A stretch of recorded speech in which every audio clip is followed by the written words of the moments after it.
Welcome to The Beer Craft, the podcast where we make learning to brew as much fun as drinking it. I'm Ben, your guide to all things homebrewing. And I'm Andrew. Today we're starting at the homebrew beginning and taking a look at beer gear. Whether you're just starting out or looking to level up, we've got you covered. Gear can seem intimidating, but we're here to break down the essentials, upgrades, and some bonus tips to get you started without all the stress. So grab your favorite beer, sit back, and let's get into it. Yes, folks. Meet Carla and Dan, two brave souls about to start brewing their very own beer. Carla, ever the planner, heads to Northwest Brewer Supply for gear, ingredients, and expert classes. Meanwhile, Dan, well, he watched some videos online and decided to wing it. Carla's got friendly staff, quality products. Dan's got mismatched packages and missing parts. Stay tuned as their brewing journeys unfold.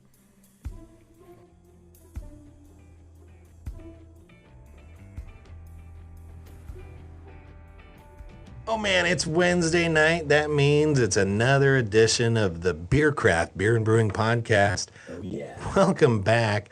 Andrew, it is good to see you again. How are you today, sir? Great. Doing great, Ben. Good to see you. Always, man. Enjoyable to drink a beer with you on Wednesdays. Hell yeah. Wednesday. That is right. We do a thing. It's called Beer 30 right here on the Beer Craft. That's what time it is. And today I've got something for you today. It is a little homebrew special. Yeah. I mentioned last week how proud I was of Reed for nailing a couple of Belgians that he's been, and he gave me one of them. Whoa. Nice guy. So we've got something right here, a big bottle. This is the classic Belgian bottle. Look at this thing. Got a cork and a cage on it. Big old fat. Big old fat cork. Let's just get this thing undone and get to know her. Oh yeah. Nice cork. Wrestling with the word. Do we know the age? This is 2 months in the bottle. 2 months in the bottle. 2 months in the bottle. Yeah, we've been trying. It's been hiding in the closet, trying not to get at it. Jump out. Yeah. You know what? We are going to need some technical. Here. Yeah. It's being difficult to open. Careful, that cork might shred. It's got a little tear in it. We need a. Yeah. We're gonna pause. We're gonna pause. Come right back, and we're gonna edit all that bullshit out. Yeah, we always have this. It's a podcast. Perfect. That's what it sounded like, folks. So I talked to a psychic, and I don't want to care. tell you guys about it. It's your bullshit. So essentially, forget about the bee. In French, we would say it as Lefebvre. Lefebvre. But Okay, it'd be we'll call fine in English to say it as Lefebvre. Lefebvre. Here Is that what are we're drinking? videos That on is how it. to pronounce. That is the clone style, yeah. Lefebvre. Very good. All right, let me just get this cork got a and pretty cage color. off of here. Got some good carbonation. Ooh, gotta love that sound. This, 2 months old in the bottle. This one is a clone, the Barber Belgian Honey Ale from Lefebvre Brewery in Belgium. Yum. Yeah. So Reed is really into mead.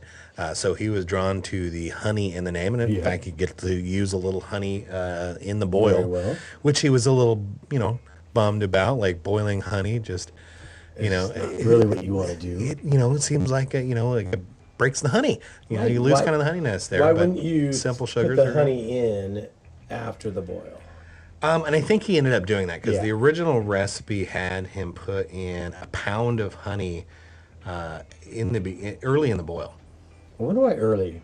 Because you lose everything from that. You do, and he wasn't too keen on doing that Yeah, either. So I think he moved it to a late edition. Move it to late edition after you start cooling, when your wort is about 190, 180. Definitely what Probably. I would do. Yeah. Probably even less than that. I mean, it's not going to take much to dissolve it. It's No, it's not half at all. liquid already. Yeah. And you just put it right in the brew kettle and So unfortunately, this got a little bit rattled in the car. So when I pulled it out of the closet, it was crystal clear in the bottle.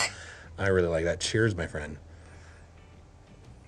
You got that bubble gum in the nose there.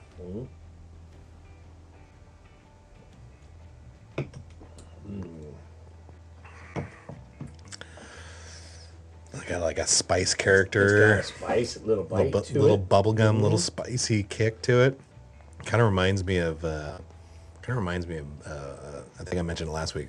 It makes me think of blackjack gum. It's Yeah. not licorice flavored, but that spice and gum takes me there. Do you know the yeast that was used? The yeast, I believe he used 1214, the Belgian Abbey. Is that the one you were strain. talking about?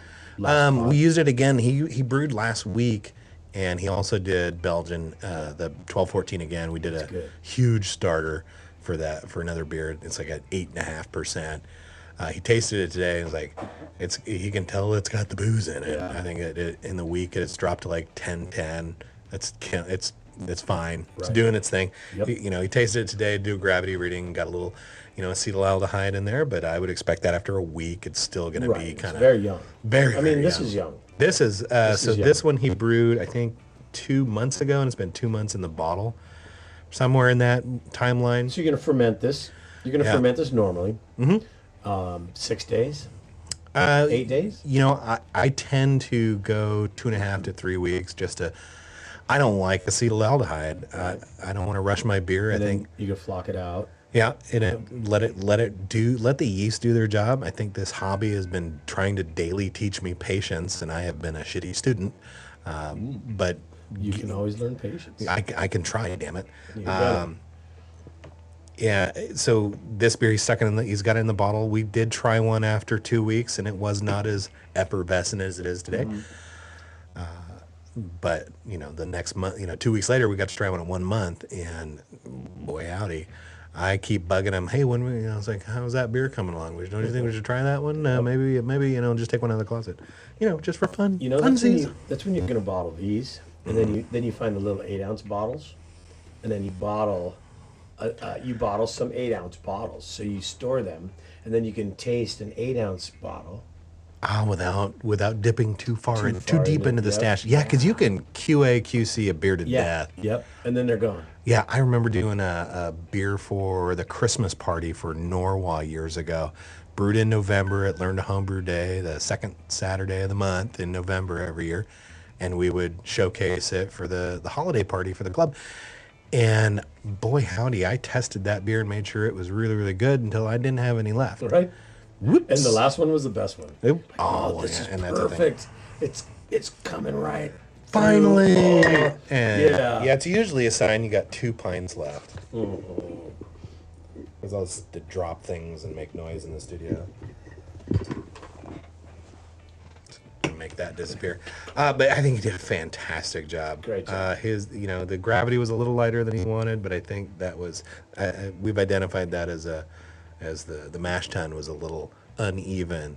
Yeah. And so that sloping action forced water to act like a drain, and we lost some gravity. We left it behind. We fixed that on the system, and was able to recover that on the next batch. Really good, really great effort. I'm so proud of him. What does he call this beer?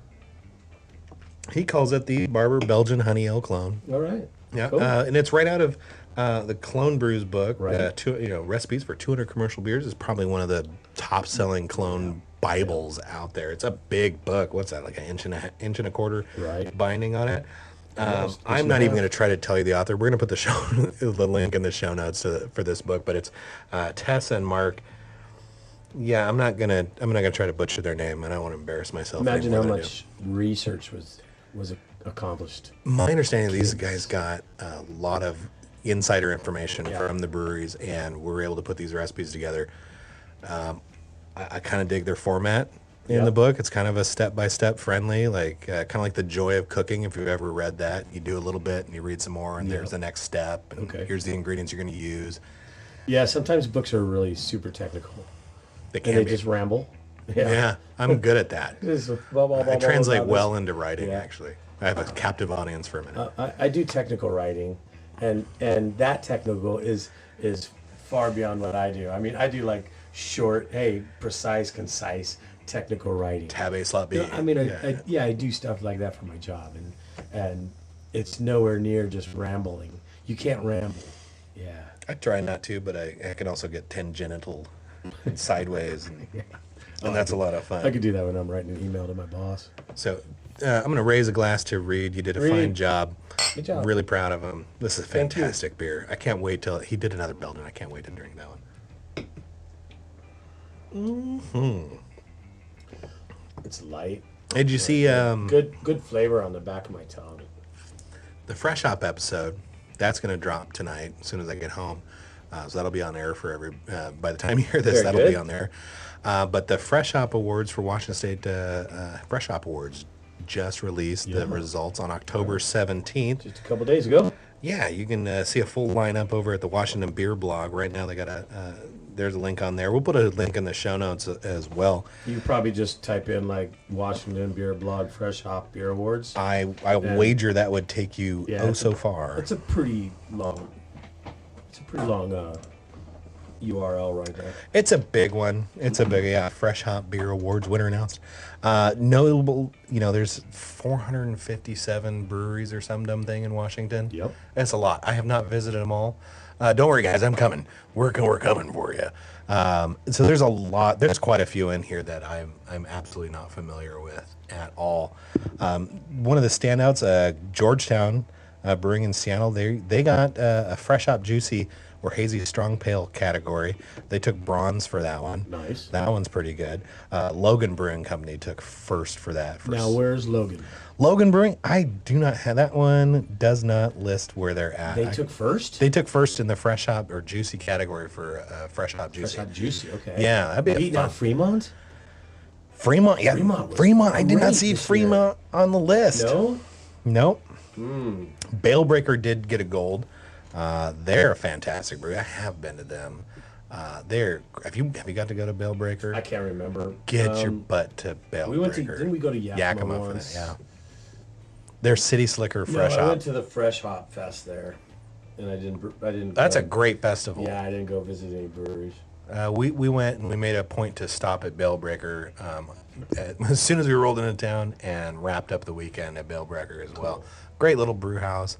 It smells like hops in the field. Always delicious beer. Oh yeah, kill it. Their Citrus Slicker, they did a Fresh Hop version of it. I need to go find this beer. Nice. I might have to go to Yakima. It's only a couple hours, like 4 hours. Easy. I can get there and I can be drunk and sober again by the time I get back. Right? Are you open Sunday? I'm not open. There we go. Road trip. Bye, honey. We leave now. Hey, we'll take the ladies with us. So yeah, check that out, folks. If Fresh Hop beers were your thing, these are some of the best ones in the state right now. Yep. And you can check that out on the Washington Beer blog. Great piece on that one. Yeah. You know what? We have a shout out. We got a shout out. Yeah. Oh, Yeah. One of my buddies, Joe Parody. Joe Parody. Is that his name? That is his name. Yeah. I did see that. So we got our first comment on Thank you. the YouTube. Need video, brother. Yeah, so Joe Parody, my first take was like, is this my new nemesis? I don't know what the singular for nemesis is. Nemesis. I also can't I spell think it. Nemesis is singular. Is it the I singular? think it would be. Well, what's the plural for it? Maybe that's one I don't know. I can't even spell it. Turns out I don't know how to spell that one. But Joe, that's a friend of yours. Awesome. Yeah, friend Well, of that's mine. cool. Well, hello, Joe. He lives in Switzerland. Switzerland? Maybe he lives in Germany. Shit, I don't know. And Look it's at my me, bad. we're It's- global It's my now. bad because I need to go visit him. I need to go. Yeah. I mean, What's the make of like if he's in Belgium, they got breweries there. no, I don't think he's in Belgium. No. Well, I mean, like that's the excuse I'm going to use. Yeah, he works. We're going to detour through Belgium. He's a colleague of mine. And I've worked Oh, with awesome! him through Awesome. my career. Well, we'll thank him. Always very active on social media stuff. So I'm always wondering how he found this. That mean, sounds like that's a very good cool. question. I responded to him. It's out there first. You know, I responded to him about doing video. He was talking about having us do video, and that's definitely on our goal list. My thinking was we're going to do a couple of these episodes, get our feet. We've gotten our feet wet. We're learning to paddle. The ropes. We're learning. Yeah. We're learning the electronic side of things. That's right. You'll notice we don't have any clicks or pops in this Right. episode Yeah. because Right. Andrew finally learned which of the right 14 buttons he's got to push on this Right, setup here. 3 buttons. Yeah. It felt like 14, I bet. But you did. didn't know what it was. We got to When push you don't them all know what 14. it is, Yeah. what is going on? YouTube is great. Yeah, I kind of wanted everybody to sympathize with us a little bit as we learn and grow, and before they, have to see how fantastic looking I am. We have to leave room for improvement. That's right. We got to start at the bottom. It'll be a great thing. It's a upward journey. So thank you, Joe, for your commentary. Thank you, bro. That's fantastic. You're the first man tag. You get that with a gold star every time. Nobody can take that away from you. For shout out. Nice. Awesome. Well, that's going to about wrap it up for Hey, let's have another sip. beer 30. We should have another Yeah, sip. beer Or four. Cheers, Ben. Cheers. Hey, let's wrap up. Beer 30.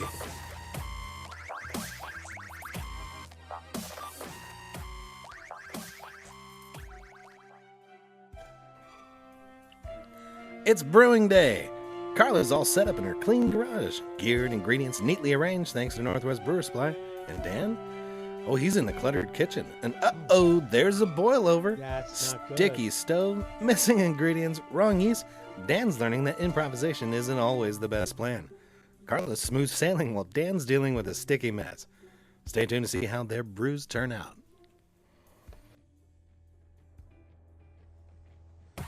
Welcome back to the Beercraft Beer and Brewing Podcast. Today we're going to tackle getting started, and the first thing up on that list is going to be your gear. Now, if you look around on the interwebs, you're going to see a host of options. Some big, some small, some expensive. I think there's countertop units that are push button friendly, can make beer for you. But we're going to take things back. We're going to take things back to the basics. Getting started right in your own kitchen without spending $1,000 on hardware.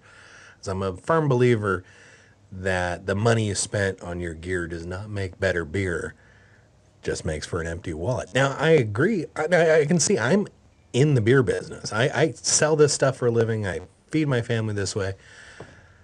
But at the end of the day, some of those things are kind of novelties. Some of them. Yeah, I mean, the Pico Brew, remember that one came Pico out? Brew, yeah. Yeah, $1,000. They went out of business. I wonder why. I think their big problem was that a lot of it went proprietary ingredient packs you had to get from them. You couldn't just get anywhere. You couldn't was source it at your difficult then. friendly local homebrew shop. And Well, I'm sure it was measured out for the right amount, so it actually work. yeah, You but know, I kinda don't make it know that simple, but like it a scale adds would. cost. I think a scale would Be cover fine. for that. Yeah, Can you could- measure grain? you sure can. Okay. Yeah. Okay. Can you measure out hops? I think you can. Like Is a the- gram scale, an inexpensive $30 gram scale goes a long way. I pretty much know how much a gallon of water is.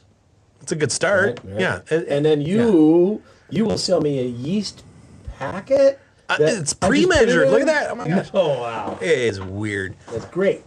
Yeah, Then there's you make it there- easy. There's a ton of stuff, but we're going to take things back to the basics. How to get started right in your own home without feeling overwhelmed, without breaking the bank. And we're going to cover all that stuff. We're going to cover some, some nice to haves and then some cool upgrades along the way. Yeah. But probably the first one is going to be your kettle, Your kettle. a brew kettle. Now, is a stock pot considered a kettle? Because most people would be a new guy. Somebody just brand new to this is going to be like, "Ooh, what kind of a brew kettle I got?" Meanwhile, my wife has a big stock pot that I'm cooking turkey in. That's 3 gallons. My first, Can I do that? yeah, absolutely. My first kettle cool. was a 5-gallon enameled steel canning kettle. Yeah, yep.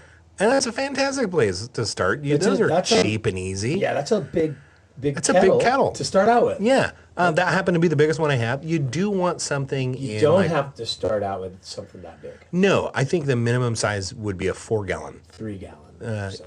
3 gallons touchy because often in a lot of partial volume boil, you're going to over. start with 3 gallons. Yeah. Right? So you Can't remember how big. You want some head space. You got a lot of proteins in that wort. Oh, there's a $10 word for today. Wort is just unfermented beer. It's proto beer. But all those proteins in there can get out of hand and boil up and get on your get all over your kitchen and a hot sticky they will. mess. They It'll will. get you kicked out Underneath of the the garage elements. faster than anything else. Underneath the elements, or they're going to put your gas fire out on your gas stove. Yeah, and then it starts to smell Oh, real wow, great in your yeah, house. yeah. And so 4-gallon is kind of is a great size. You can do a lot of stock. You can do a lot of chilies. You can do a lot of other things in the kitchen with that pot. It's not going to go bad ever on you. So 4 gallons. we'll get you started making beer right in your own home. You probably already have something in that size. And if you don't, 5-gallon canning kettle is about $30. A 4-gallon stainless steel one is going to set you about $30 at a homebrew supply store. We're Easy. talking about making a 5-gallon batch. You're still making a 5-gallon batch. Absolutely. You're making 5 gallons of beer. This finished. is yep. Finished. There's a protocol for making 5 gallons, but only having to manage 3 gallons at a time. Right. Yeah. Because we can always add water. Absolutely. Whoa. I think actually Budweiser does it that way. Technically, I think they do a partial volume boil and then they dilute in the fermenter to achieve down to the right gravity that they're after. If you're diluting distilled water or sanitized water, you're good. That's a mathematical equation you can figure out. How to reduce that by 17% if you need to. That's right. Easy stuff. So get a kettle or look in your pantry and drag it out, dust it off, and man, you're off to the races. I think the next thing up on your list, you're gonna need a place for that beer to live, and that's a fermenter. Yep. This is really basic. This is a bucket. Buckets are great. I love buckets. High density polyethylene plastic or PET plastics, and that's another food grade. It's all food grade. grade More than just food grade, it also needs to be acid tolerant because beer is very acidic. You also need it to be alcohol tolerant, and that triad right there, that's not every product. It's not your Home Depot bucket. It's not necessarily not your Home Depot. It's also not your Culligan water bucket or the Carboy, or even your food grade bucket that you would buy at, say, your grow store. Yeah. Those are slightly different blends, and they may be food grade, but they don't stand up to alcohol. Certain plastics, when you get into alcohol, they can actually structurally change. Yeah. It'll depolymerize, and you'll see spider cracks. Yep. So make sure the bucket conforms to. Yeah, it's purpose built, but this is where your beer is going to live. That's the one you want. I like 6.5 to 7 gallons starting. Yep. My personal favorite's an 8-gallon bucket. If you can swing it. Lots of room for foam. Just like we get head on our beer. Yep. During fermentation, we're going to have get croissants. Yeah, that's another $10 word for us today. Croissant is just that foam cap that lives on the top of your beer. And that's a result of proteins and gases. Yep. This is how you start to know that your beer is fermenting. An easy way to. It's a fail-safe. Yeah. In fact, the number one call I get at the shop is that yeast you sold me is no good. My beer's not fermenting. It's been 4 days. And my next question is, do you see a foam line? A shadow of the foam on your fermenter? And I say, yeah, I see one right there. Well, that's a sign that your beer is fermenting. So if you're not seeing airlock activity, it's because your bucket is leaking. Yep. And I am batting 1,000 on that after 8.5 years at the shop. And that's not such a bad of a situation to be in, because your fermenter is positive pressure. So if your lid is slightly off, you haven't messed anything up. You haven't messed anything up yet. So pump it, push it back down until you get your visual on the airlock. Yeah. So airlock. You mentioned airlock. You got an airlock or a stopper if you're using a big carboy. Yeah. We're going to talk about carboy. That in the other fermenter land, we can talk about that one too. Well, a stopper. What do you mean? So an airlock is a way for the gas to escape out of the fermentation vessel.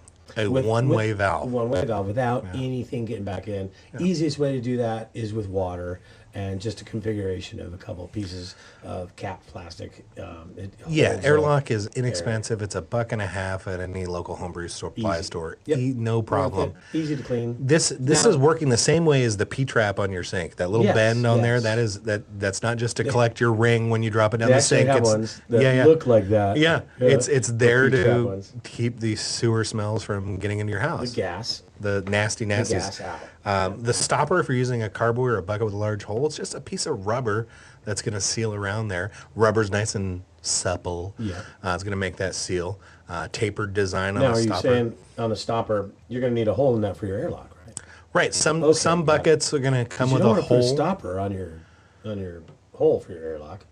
Yeah, it's going to hold the airlock in the hole for your bucket. Boom. Yeah. Yeah. Yeah. Those are necessary Yeah, I can stop bits of on. gear. For sanitation purpose. You know, another fermenter option is a carboy. Now, this is very much like the water supply, your Culligan or your whatever your water supply. The guy brings you a jug of water for the office. Glass carboy. Glass or plastic. They make a PET models. Do they? These don't have as much headspace in them for active No. fermentation. So Or you buy a 6.5 gallon. a bigger one. Yep. Yeah, headspace is your buddy. And carboys are stage one. carboys are hard to push around. They can be a little dangerous. Especially the glass ones I have been to the hospital at 1:30 in the morning. because of a carboy. Yes, before. That's rough. Yes. That's rough. Yep. My friend Jesse Nice Visiglia. Yeah. slice. My friend Jesse Visiglia out at San Juan Brewing has twin V lacerations that go from his elbow to from his wrist to his Because elbow. he was carrying it. Yeah, he's done. Oh. He's broken 2 of them, and nearly, that nearly ended That could his it nearly ended his life. Yeah, hit your artery, you bleed right out. Yeah, glass is fragile. Oh, it's scary. Yeah, It's scary. They're also heavier. Oh my God, They are they're heavy. heavier. They're heavier empty. And you don't have to worry about the difference between fermenting in plastic versus glass. At this level, homebrew level, and this amount, it's going to be perfectly fine. No, the one argument anybody makes is about oxygen Scratching. permeability. Scratching. Scratching's a thing. It's a definite thing. That's a valid argument. The other one you hear about is oxygen permeability. Those plastic carboys, a molecule can wheedle its way into your carboy. But what they don't tell you about is that's an overtime equation. Right. So if you take How the long does it 2 take? the 2 weeks we're going to be using it, that's a really statistically insignificant number. It's a is. butt hair above 0. Yep. 0 being glass. Right. This is just It's above not that. going to travel through that plastic. And the amount of time it takes to No, ferment that yeah, beer. you're going to have more oxygen exposure during packaging, during transferring. Right. That's insignificant, and an insignificant amount, and not worth the headache. We do like them for their shape, though. That tapered top, that fill line. When we fill up into that tapered section, that's going to reduce our surface area, which contributes to Oxidation. reduction of oxidation potential. Yeah, so I like secondary in a glass carboy. I Yeah, mean, exactly. Yeah, I've done this. If we're going to secondary, Yeah, I would. we'll talk about that. I'd rather secondary in a metal container. What about sanitizers? Sanitizers. Gotta have that. Ooh. Gotta keep it Now- clean. Okay, there's 2 ways to go with sanitation. Well, there's actually 3. I mean, boiling hot water and chlorine. There's a certain spot for that, Yeah. and that's with parts that you don't want to really touch your beer. I mean, that's with cleaning the outside of stuff, your surfaces. Clean your surfaces, clean your countertops. your countertops, and all that. But when it comes time to clean all your equipment, there's 2 ways to go about it. You can go with an iodine and iodophore. Right? It's classic. yeah. There's Or a you- reason we still use it in surgeries. Yep. Or you go with the I didn't even have time to prepare for this. Star sand, which is the same ingredient, the same acid in Coca-Cola. That's right, phosphoric acid. acid. Yes. Phosphoric acid. We drink that stuff. That's food grade. Yep. We are not advocating for the drinking of Coca-Cola. Georgia, the good folks down in Georgia, they make enough money anyways. Oh, They it's don't need our perfect help. for their But recipe. but Coca-Cola, if you want to It sponsor the helps. show. Anyways, We're here for you. yeah, sanitizer. Absolutely, we gotta have a sanitizer. Everything is gonna touch I used your beer. iodophore for a long time. I did too. But I really prefer Star Sound because the iodophore is a very staining product. It's very strong, and you can really overdo it. If you have the wrong concentration, Yeah, sure. you can really overdo it. I agree. I got to a point where when I cleaned something, I liked it to look clean, and that brown kind of staining from my iodophore just never, and it never could be. I can never feel confident Right, yeah. about the cleaning factor. But yeah, chlorine. You mentioned chlorine. I don't use that in my beer. Chlorine is a heavily reactive Yeah, compound. not on your stainless That makes steel. some not really anything. messed up flavors in your beer. It will stick out like 4 sore thumbs or worse. I was just explaining sanitation, where you can use certain sanitation. Yeah, no, absolutely. Bottling equipment. Right off, we're going to start off with, we're going to need bottles. What kind of bottles do we need? Brown bottles, unless we were Absolutely. making a Corona clone. Which is so cheap you don't have to make. Just go buy it. Right. It's It's fine. cheaper to buy. Not these days. Yeah. Oh yeah. Yeah. Not these days. I had a $16 4-pack the other day. Not even tall boys. Wow. Oh, like what is this? I didn't buy it. Well, That's when ridiculous. a beer is $2 a beer in a pack, and that's a cheap beer. I'm talking that's a Corona. Mm-hmm. 18-pack is $30. Yeah. It's crazy. Yeah, that's cheap. I mean, that's not cheap. Well, $2. Cheap beer is now $2. Right? You can go $36 on a case or a 30-pack. You can go on a I think we're like at a 5 gallons. I think homebrew's like $1 a beer. If you're- Yeah. I mean, even if you amortize all your gear out over, say 3 years, 8 batches a year, It does. three beers, three You know beers what- a year. You know or, what I was getting my beer down to? Like less than 25 cents. That's cheap beer. I know. That's the way to do it. Great. And you can do it. You can do it with the efficiency of your equipment, the efficiency of your ingredients, and harvesting yeast and being efficient at that is Yeah. a key. That's a big cost Yeah. in a brewery. Now we're getting way past bottling. Back to bottling your brown glass bottles, and they need to be pry off. They've got to be a pry off. You can't reuse. can't go Sorry, twisties. Miller drinkers, you can't reuse those bottles. Why not? Why can't I? Well, there's not. So the hardware, the machine that crimps that, Mm-hmm. it seals that bottle up with the twist off. That is not something that's available So on a small scale. So my little cranker thing that I buy from the store, the little red one. Emily capper or Red Baron Yep. capper. That doesn't have enough crimp power to crimp past those threads in the glass. Right. It's all threaded. get There's there. multiple layers. You don't have it. Yeah. You need that pry off. It's got that lip. It's gonna fold around that lip and seal her up Beautiful. good.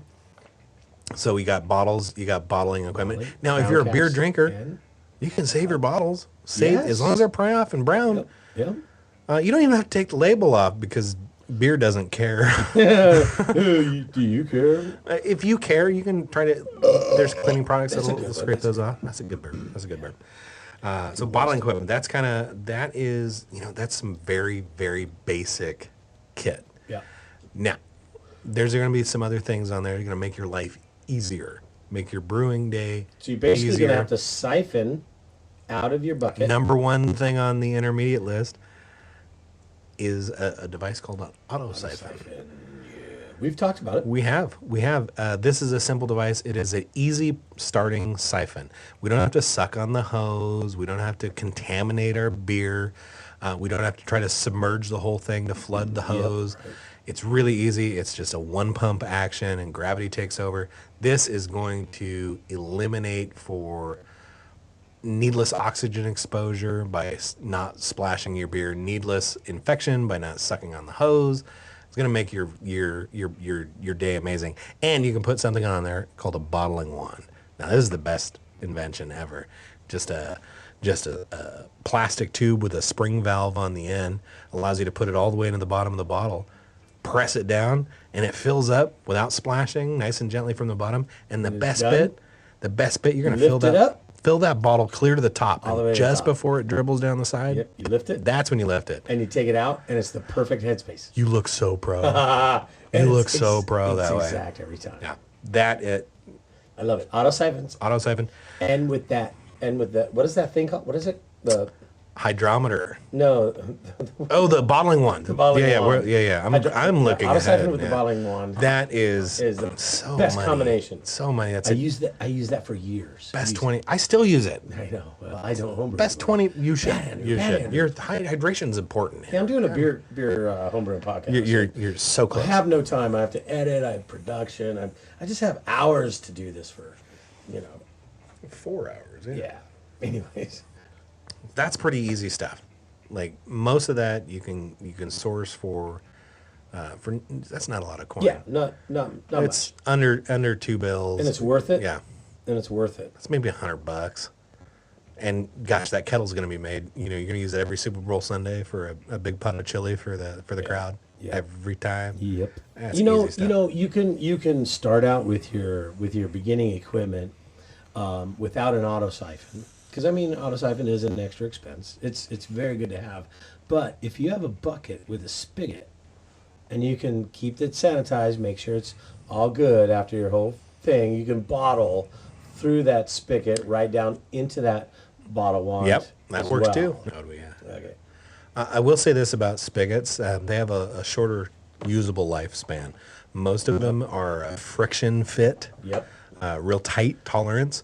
But water has a nasty little habit of wicking its way into it's What would called you say- capillary action. Yeah. What would you say the cycle time is on that? I mean, like a year. Yeah, probably a year, Yeah, and you're $3 down the road. All right. Yeah. And you can buy a new spigot that you can Absolutely. you Absolutely. can screw on And if you were going to do that, right, if you were going to go spigot route, I would be replacing that on the regular. every 6 months. Yeah, just infections are nasty. We kind of hinted at some of those last episode. I would take mine completely apart every single time and clean it. If you can, not all of them. No. No, The they're ones I've seen, you can take them completely apart.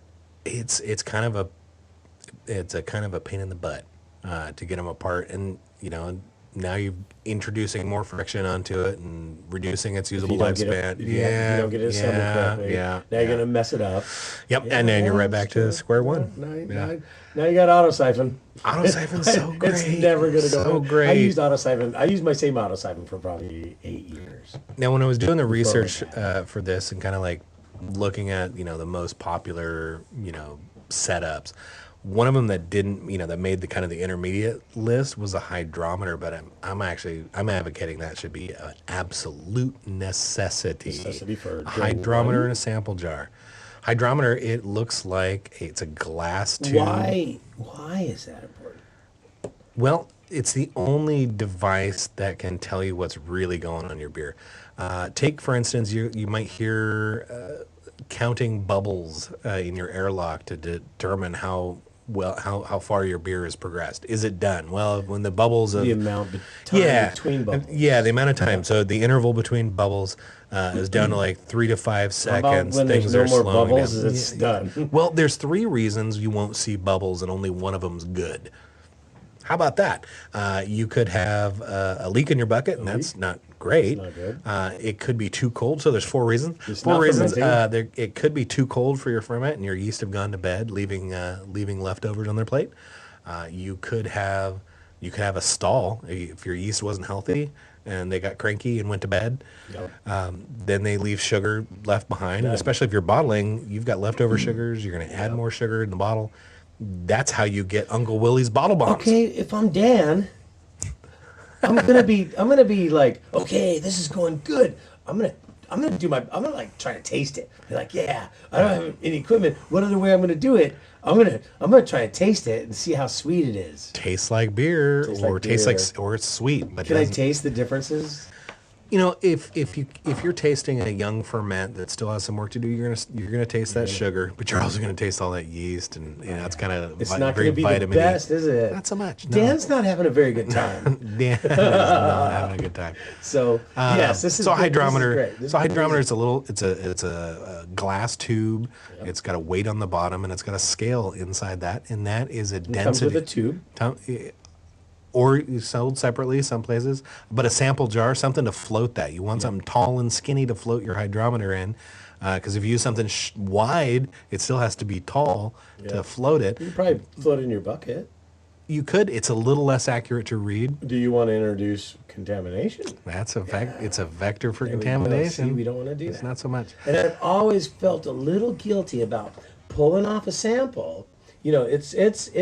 It's what? It's at least 600 4 mils, maybe. ounces, Yeah. 4 or 5 ounces, maybe. Well, it 3 could be. ounces, It could be 4 12 ounces. ounces to Ooh, float that's it, depending huge. on. Yeah. I was talking my little tiny flask that the plastic one that the hydrometer. Oh, sure. was That used one's in. real small. I drop it in Yeah. there and I take my reading, and then what do? That You got to taste it now. that's going down. Yeah, my you don't throat. want to reintroduce that in there. No, you that's cannot a put it vector. back. It's a vector for disease. That's your treat, because that's a good part of. So you got to have a hydrometer. It's the only way to tell what's going on with your beer. It's the only way to tell that you are having attenuation and you're developing alcohol. Absolutely. If things stall because of cold temperatures or nutrient, or it's done, you won't know without it. You won't know with certainty. And without certainty, you go stick it in a bottle. That's how you get Uncle Willie's bottle bombs. Anecdotally, all those bottles seem to blow up at 3 a.m. You got Dan's XXX bottle. Boom! At 3 a.m., it's going to blow off. And I don't know if yeast got like little Swiss timepieces What or happened? something. Yeah. I tasted it, and it tasted great, and I put it back in the bottle. Yeah. It's not great. All right. Hydrometer's your buddy. Hydrometers are great. Big spoon, a brew spoon, and a strainer can be convenient to have. Absolutely. A big brew spoon, stainless steel job, never going to go bad. You can get down into the bottom of your kettle without burning your hands. That can be fun if you're using extract. You want to make sure all that stuff's dissolved in there. Otherwise, it's going to burn on the bottom. Spoon's going to be your buddy. A big strainer. I like a big strainer. Gives me a big target to pour through if I got to separate some solids. I mean, I like a little chew on my beer, but that's a little ridiculous. So, if there's solids floating there, proteins or hot material, a strainer can help doing that. And on day one, oxygen is okay, so we can pour through a strainer, and that makes for a better beer, or easier to clear beer later on downstream. Well, you need a little oxygen in there for the yeast to eat. Yeah, yeast are going to go through a multiplication phase in the first 24 hours. Often it's called the lag phase. It's the period before exponential growth. It kind of makes it sound like not much is going on.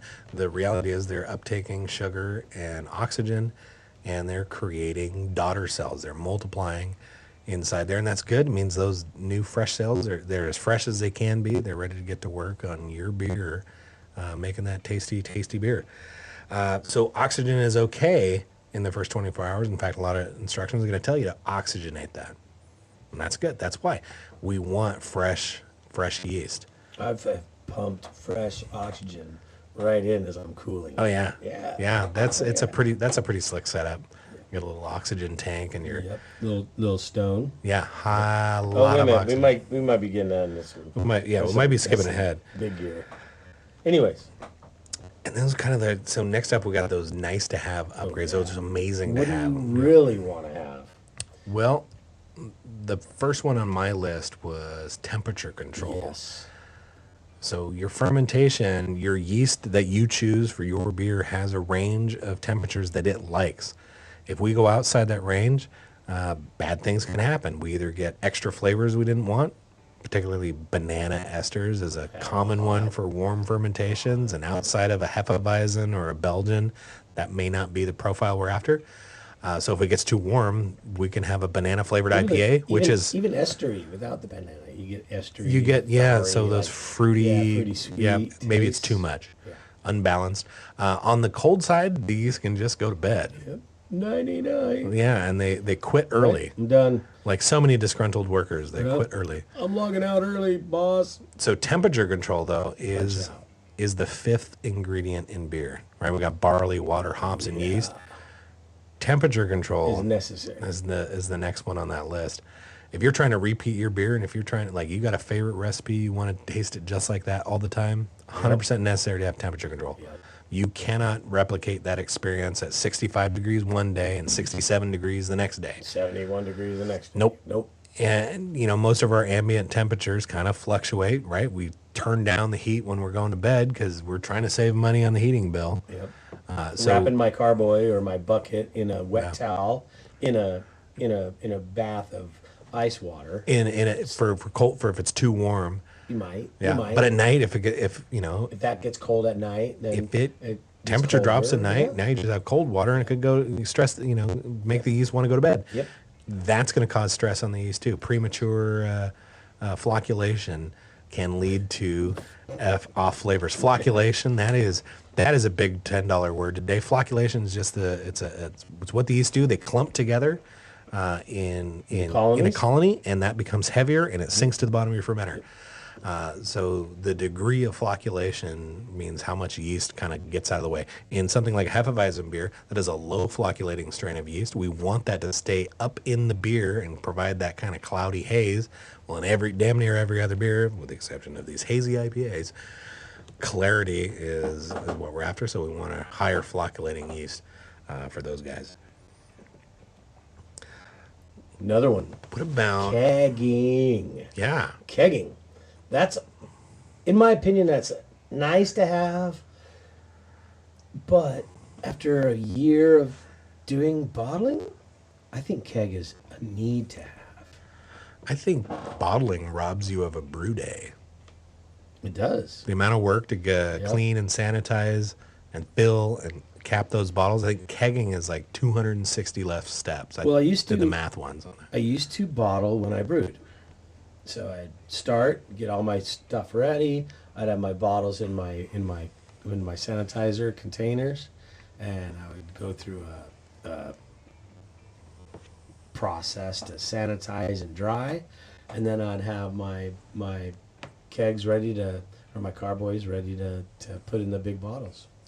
Now, let me ask you, when you get through all that process and you got all those beers capped and ready to go and cleaned up and stashed away, if someone came over and said, hey, can you teach me how to brew today? What are you going to tell them? No. You're tired. You're worn out. You're done. So that's where I'm saying it robs you of a brew day. You start putting it in a keg, it's 206 less things to do.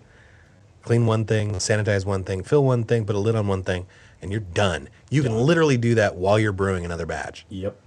While you're waiting for your kettle to warm up, you can keg the previous batch. Yep. And that's pretty slick. So kegging, And you have carbonation. I don't know if you can legally have a man cave without a kegerator in it. I think it's like Man Law 37. Yeah. Remember that commercial with like Burt Reynolds and Hulk Hogan was on there, and all Number these- 37. Yeah, Man Law, number whatever 37. I just made it up. You must have a keg. Cannot have a man cave without a kegerator. And I think that's really true. You've got a great space for a kegerator. It doesn't have to be huge. Upright refrigerator is a fantastic option. Yep. We use soda kegs. They're called Cornelius kegs. They're 5-gallon soda kegs. Back in the day, we're so old school. They just called it school, but they used to ship finished soda to McDonald's or the movie theater or anywhere they had a fountain. It was ready to go in a keg, 5 gallons at a time. At some point, they figured, well, we can just ship the syrup, and there's water on site. We can put a gas tank on it, and poof. If you look at a modern fountain, as you're filling your glass at the movie theater next time, take a look at the nozzle. You're going to see 2 streams. You're going to see a syrup stream, and you're going to see a carbonated water Soda stream. Yep. Just like the soda stream, Yep. Yeah, Yep. same Mixes them technology. together. What if we could do that with beer? You can't, because it foams too much. Those proteins. Yeah. Yeah, that would be a hot mess. Yeah. That would be a hot mess. Yeah. It's You too just bad. can't do it. You just can't do it. But kegging is a great idea. Now you can also do a chest freezer, which could be a little easier on you, because you can get in and out. You can make a tap on the front of it, or you drill a tap in the side of an upright. Yeah, those are pretty easy. Those are pretty easy fixes. So you're really slick when you have one of those. Oh yeah, keys are the chest freezer is an interesting build. However, you've got to control that temperature, right? By default, that thing's going to try to freeze your beer. Right. So you're going to put a auxiliary thermostat on it Temperature controller. to regulate it. And those are simple little microprocessors with a temp probe. You tell it 65 degrees or 52 degrees or whatever you want, and it's going to hold it there by cutting the power to the compressor, which is exactly what the onboard thermostat on the unit already does. It's just set for sub-zero temperatures. Yep. So we're interrupting that loop prematurely with a temp controller. It's a secondary device, and we tell it what to do, and it just cuts the power to the unit. Right. It doesn't hurt the freezer. It's programmed not to cycle too many times too often to shorten the lifespan of your compressor. Right. Makes it for easy. Some people will also build a collar on that keezer. They want to raise the lid. Most of your Cornelius kegs will fit in your freezer, but by the time you put the hardware on there, the fittings and hoses, they're too tall. Not enough room. Right. So they'll build a wooden collar between the lid and the rest of the body, and those can be pretty slick. Put the hole through there, put a tap handle on it, and boom, you got a kegerator. I like the upright freezer, or the upright refrigerator, excuse me. The only thing I have to do to those is build a platform for the bottom. If you look in your refrigerator right now, the bottom shelf, those drawers, It won't hold. they're shallow. They don't go the full depth. Yeah. There's a hump in there, like the transmission hump in the backseat of your car. That's where your compressor lives. So if we build a platform above it, we get You the have all the full space. capacity. My first kegerator was like an apartment-sized refrigerator. I had to wait for the wife to say, we need a new refrigerator. I'm like, yes, I get a kegerator. So I stuck that in the garage. I built a platform for it, and it holds 5 kegs of beer plus my gas bottle. I got 3 taps you're on brewing- the door now with you're a drip brewing a lot. tray. You have to continue with 5 beers in that. It's a lot, but I got to thinking about my production timeline. You're a home brewer. I've got the beers I'm drinking, I've got the beers I'm conditioning, and I've got something in secondary, something in primary, and I'm dreaming up another beer. There you go. 5 steps. That's 5 steps. 5 steps to making great beer. Yeah. But where are you going to get this stuff? I don't know. You know what? Why are we here? Well, See, it's the app. This is the we So are it's a gonna silly go- question. we It's are gonna it's a go to rhetorical our question. Local homebrew store. Your friendly local homebrew Yes, store we are. is the best place for homebrew. And we can ask them anything. Absolutely. These, people like myself, we're nuttier than squirrel turds about this topic. We want to share it with you. We want to share everything we've ever learned about it so that you can make your next beer your best beer. So get there. Support these people. We're kind of a dying breed. We don't have one in every city anymore. Yep. That's kind of a rough spot. There are a lot of unserved marketplaces. It's been a hard few years, the last few It's years. rough. But it's rough coming for back. everybody. You know, It's rough for everybody. So get to everybody's your getting- local homebrew supply. They're going to have all of this gear we talked about today. Yep. Absolutely. You're going to know a lot about it. They're going to be able to tell you how to use it. Yeah. If you forget anything, don't forget to ask. Just ask, because they're more than willing to share everything they know with you. The best people I've ever met. Yep. Absolutely. And I are one. I'm not biased. I mean, I am biased. It doesn't make me wrong. Homebrew shops are fantastic They places. are. Now, if you're in one of these unserved marketplaces and you've got to go online, I suggest you look at reputable sources. Maybe the local homebrew shop in your state has, can ship. That is a fantastic way to support your local shop. I think Amazon's got stuff, but Jeff Bezos doesn't need any more money. That guy's doing fine. Yep. I would avoid that. Plus, if Support something goes local. wrong, who's you gonna be able to call Amazon for these? And can you Amazon ask- going to tell you how to can't use a ask them- hydrometer? Right, you can't They're ask not them how going to to tell use you shit. Yep. Another place, used gear. There's always somebody getting out of the hobby, aging out or, passed away or, moved away. I bought my Couldn't take big, it with them. I bought my big gravity rig on Craigslist. My first kegerator was secondhand. Yep. Absolutely. And the guy I bought it from, he's like, "Do you need kegs? Do you need this?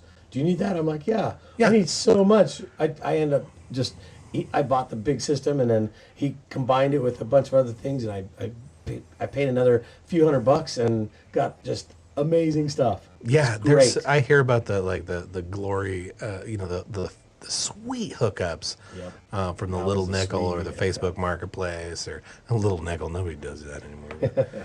Somebody's old. It's been a while. It's been a while. So let's talk about a couple of beginner mistakes that seem prevalent and we need to avoid. Sanitation is going to be your number one. one. Turns out every bug on the block likes sugar. Yep. The whole universe runs We out of all stuff. do. Weird. I know. Makes us all crazy. Last week we talked about some of the things that can go wrong. We kind of touched on some of these infection bugs, and I hope that scared you. Every bug likes sugar, so we really need to do a good job with our sanitation protocol. Breaking back to that iodophore or the star sand. Iodophore, star sand. You got to clean it first, though. Clean it. You can't sanitize dirty gear. Nope. So 'cause it just sanitizes the gunk. we didn't talk about that in the essentials gear. Is kind of that cleanup protocol. How do we get the gunk off once we're done fermenting and make it ready for the next batch? There's good product out there. There's cleaning solutions that are designed to work with the kind of material that we're gonna that we we're don't want working with. something that'll leave residues. Absolutely. We don't want reactive substances to funk up the next batch. So these do a really great job. they're septic safe, they're plastic safe, glass, stainless steel. They do all the things. They really work on the products, the leftover products that we're going to see, and get them out of the way for us. And often we don't have to scrub anything, so it's even easier just to use product. They're, a lot of them are alkaline based or oxygen based with extra surfactants and chelators that really break down that organic material left over. And all we have to do is rinse it off. It's not bad. That's easy. There are some no rinse ones. I'm not a big fan. Have you used these ones? No. They're trying to. Well, Star Sand is not a rinse. Star Sand, but it's only a sanitizer. It's not a cleaner. There's some combo products that talk about cleaning and sanitation in one step. And here's the problem though. We're trying to do two very different things. And I think by making one product that tries to do two different things, we're kind of doing one thing okay, and we're kind of just only doing okay on the second one. Yeah. For some of these no rinse cleaners, I often found that there was stuff left over that I had to rinse out just to get, like little bits of loose material as I'm pouring that stuck in a crack. It's loose, so but I have to rinse it to get it out. Yep. So if I'm rinsing already, I might as well use something that has a better cleaning potential. Yep.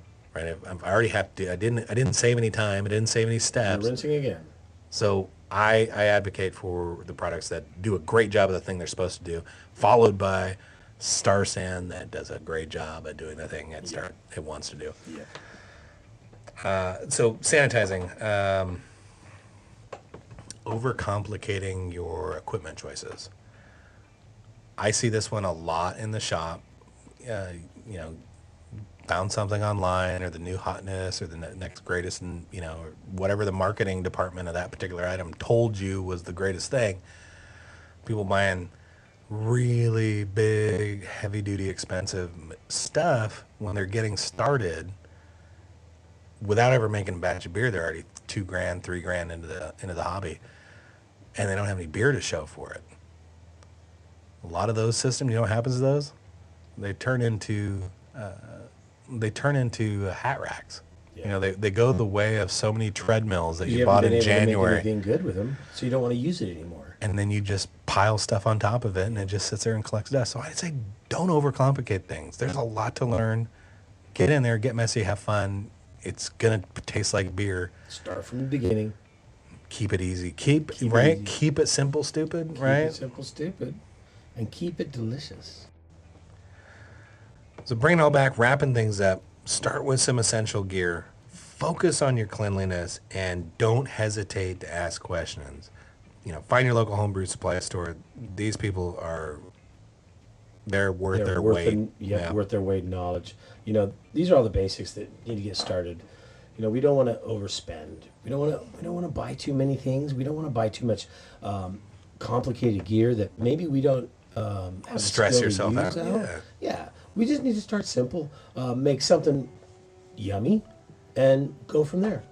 So speaking of yummy, the next segment right after the break here, we're going to talk about selecting ingredients. The moment of for your truth, first tasting beer. day. Carla tuned. pours herself a beautiful, clear, golden beer. Crisp, refreshing, and just right. Dan, on the other hand, exploding bottles in a foamy mess. Oh, Dan, sometimes the hard way is the only way. So, folks, want to brew like Carla? Head to Northwest Brewer Supply for gear, ingredients, and classes all in one place. Be like Carla, not like Dan.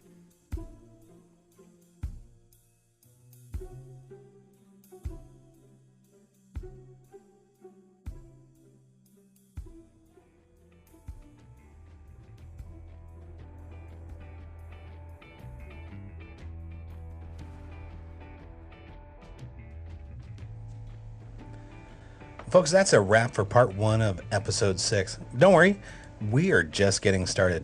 Next week, we'll be diving headfirst into your very first homebrew recipe. And trust me, you won't want to miss this. Get ready to take some notes, grab your ingredients, and maybe even start brewing right along with us. Whether you're aiming for the rich, toasty flavor or light, crisp finish, we'll give you the ingredients that are key to make this all happen. We'll cover everything from base malts to hops next episode, and they'll shape the character of your beer. So tune in next week for part 2. Same time, same place, and a whole lot more brewing fun. Cheers, and happy brewing. Cheers.